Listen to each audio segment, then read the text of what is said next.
Welcome to all in this YouTube channel learn with Ravi rocks. आज मैं फिर आपके लिए कुछ नई जानकारी लेकर आया हूँ और वो जानकारी है general instruction for class one के लिए जो जनरल इंस्ट्रक्शंस हैं वो।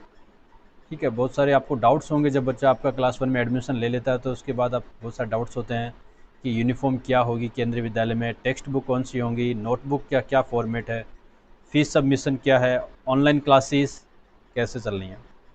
ये सब को आपको लेकर डाउट रहता होगा, तो आज जब इस वीडियो के माध्यम से ये सारे डाउट्स आपके क्लियर हो जाएंगे। आप इस वीडियो को अंत तक ज़रूर देखिएगा और अगर आप इस चैनल पर नए हैं तो प्लीज़ सब्सक्राइब कीजिए, लाइक कीजिए, कमेंट्स कीजिए।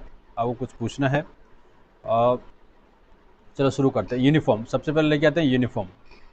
यूनिफॉर्म यूनिफॉर्म इन केंद्रीय विद्यालय। ठीक है, तो ये जो यूनिफॉर्म है ये वाली है, ये लड़की के लिए है, गर्ल के लिए है क्लास 1 और 2 में। क्लास और 1 और 2 में ये लड़की के लिए ड्रेस है, ठीक है, गर्ल के लिए ड्रेस है। और बॉय के लिए ये वाली है, हाफ पैंट चलता है और शर्ट चलता है, शूज़ हैं, शॉक्स हैं और बेल्ट भी होता है। ठीक है, ये यहाँ पे बेल्ट है, ये सॉक्स हैं, शूज़ हैं, ये शर्ट हो गया, ये हाफ पैंट। ओके, और इसमें फ्रॉक टाइप का चलता है क्लास 1 to गर्ल के लिए। अब क्लास 3 to 8 के लिए स्कर्ट और ड्रेस चलती है। ये 3 to 8 है, 3 to 8 स्कर्ट और शर्ट चल रहा है। और फिर बड़ी क्लासेस के लिए सलवार कमीज चलता है और बड़े बड़े बच्चों के लिए फुल पैंट चलती है। क्लास 6 ऑनवर्ड्स फुल पैंट बच्चे पहनते हैं। ये जो ड्रेस है ये समर ड्रेस है, समर। विंटर में बच्चों लड़कियों के लिए लेगिंग्स चलते हैं और जो ग्रे कलर का ही होता है, डार्क ग्रे कलर का होता है। और बॉयज़ के लिए फुल पैंट होती है, थोड़ी सी मोटे कपड़े वाली होती है ना। शर्ट और जो पैंट है थोड़ा मोटा कपड़े का होता है। ठीक है, फुल शर्ट होता है, फुल पैंट होती है। और उसके लिए जैकेट भी होता है, वो भी ग्रे कलर का ही होता है, ग्रे कलर का ही जैकेट होता है। ओके,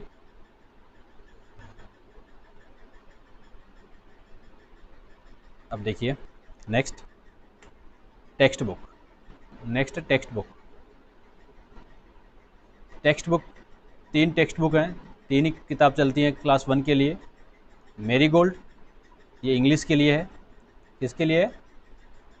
इंग्लिश के लिए। देखो बुक 1 लिखा है और text book in English for class 1 लिखा है। रिम जिम हिंदी के लिए है, रिम जिम 1 करके हिंदी के लिए है। ये किसके लिए है? हिंदी के लिए। और ये मैथ्स के लिए है। अब आप पूछोगे ईवीएस के लिए क्या है?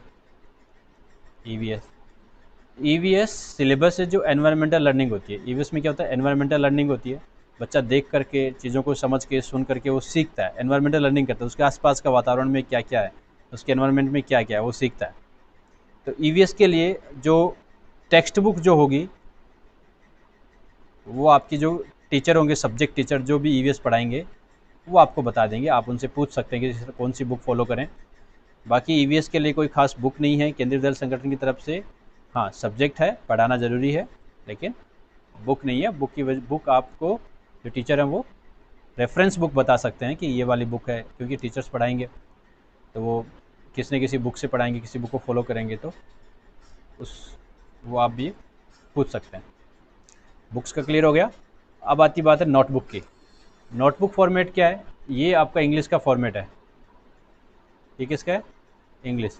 इंग्लिश में 4 लाइन वाली नोटबुक चलती है, दोनों पेज पे 4 लाइन। ठीक है, और ये है ईवीएस।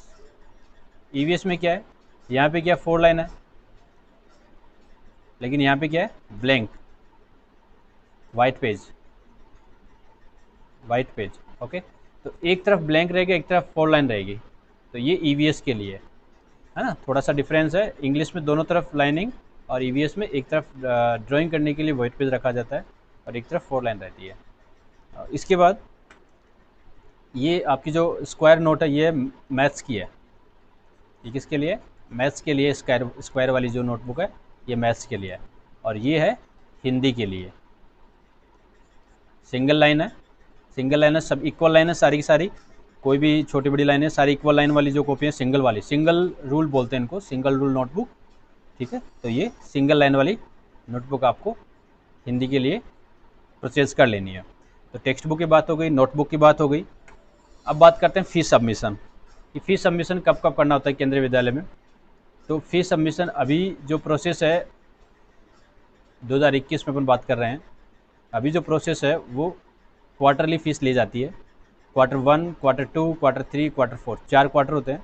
एक क्वार्टर है अप्रैल से जून, दूसरा जुलाई से सितंबर, तीसरा अक्टूबर से दिसंबर और चौथा क्या है जनवरी से मार्च। तो 4 क्वार्टर में फ़ीस ली जाती है। ठीक है, तो जैसे ये अप्रैल टू जून है, अगर आपके बच्चे का एडमिशन अप्रैल में हो जाता है तो अप्रैल से जून फ़ीस ली जाती है। लेकिन इस बार के एडमिशन थोड़ा लेट हुए थे तो 2 क्वार्टर की फ़ीस एक साथ ले ली गई थी, तो वो फ़ीस ली जाती है केंद्रीय विद्यालय की तरफ से। अप्रैल, जैसे अप्रैल मंथ है तो इसकी 1 से लेके 15 डेट, 1 से लेके 15 तारीख तक कोई भी किसी भी प्रकार का लेट फीस नहीं लगती है। ठीक है, लेकिन अगर आप 16 को पे करेंगे तो आपको 5 रुपीज़ पे करना पड़ेगा एक्स्ट्रा। तो ऐसे करके अगर आप 30 तक पे करते हैं तब आपको शायद 80 या 75 रुपीज़ पे करना पड़ता है एक्स्ट्रा, पर डे 5 रुपीज़। ये समझ लो कि अगर आपने 15 सेम मंथ की क्वार्टर जहाँ शुरू होता है, जैसे क्वार्टर 1 शुरू होता है अप्रैल से, क्वार्टर 2 जुलाई से, क्वार्टर 3 अक्टूबर से और क्वार्टर 4 जनवरी से। जब क्वार्टर शुरू होता है तो क्वार्टर के 15 तक, 1 से लेके 15 तक फ़ीस में कोई चार्ज नहीं लगता है। फ़ीस उसमें लेट चार्ज नहीं लगता है, सॉरी, लेट फ़ाइन नहीं लगता है। जबकि अगर 15 तारीख के बाद आप फ़ीस करते हैं तो पर डे 5 रुपीज़ चार्ज लिया जाता है अभी तक। और तब भी आप पे नहीं करते हैं अगर आपने पूरा अप्रैल पे नहीं किया, पूरा जुलाई पे नहीं किया, या अक्टूबर वाले, जैसे अभी क्वार्टर 3 आएगा, अगर आप अक्टूबर में फ़ीस पेमेंट नहीं करोगे, पूरे अक्टूबर में नहीं की, तो आपको री एडमिशन करवाना पड़ता है। उसका चार्ज अलग से लिया जाता है, उसका चार्ज 100 रुपये है, उसका चार्ज अलग से लिया जाता है।